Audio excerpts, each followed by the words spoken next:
you in your own zone, you don't got to compete with nobody. I'm never compete with nobody. I never try to compete with nobody. For as who was the best in the sport of boxing, I just went out there and did what I did. Floyd, with a lot of upsets going on in boxing, just being on top of the game of boxing, how do you stay motivated? Well, you have to give me an example. When you say a lot of upsets, name a lot of upsets. Teofimo Lopez and Kambosos were the big upsets. Name some more. Anthony Joshua and Usyk. That was not an upset. Oh, it wasn't? I mean, when you got two guys with so much experience, like I said before, you got guys with two guys. It's just that Anthony Joshua was on TV. And everybody's seen him. Usyk was a hell of a fighter, a gold medalist, if I'm not mistaken. Yeah, but he was behind the scenes. Two guys with a crazy amateur backgrounds, and one guy is not being seen, and another guy is being seen. Then we call it an upset. No, it's just that he was working behind the scenes, and another guy who was working in front of everybody. Then finally, they had to meet up, and then.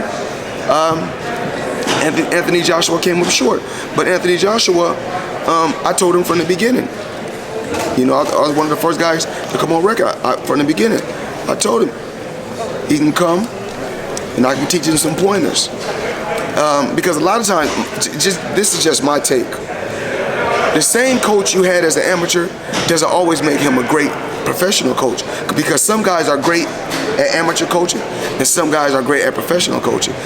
And even like my dad, I feel like my dad was the best as a professional because he was teaching me when I was an amateur, he was teaching me like a professional. So, you know, like I said, I'm going to always speak the real, whether somebody like it or not.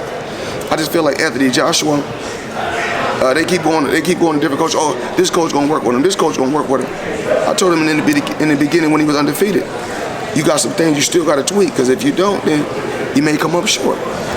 Speaking on the training situation, Teofimo Lopez just, some people consider an upset. Kambosos beating him. Some people feel he might need a trainer change. His dad's been training him his entire career in his life. What do you make on speaking on the trainer subject in terms of that? Well, you know, I wish these young guys nothing but the best. You know, these guys, you know, sometimes these guys win a title, then it means the world to them. And you can't knock them. That's some fighters' goal. I'm not going to sit right here and bash him or bash his dad.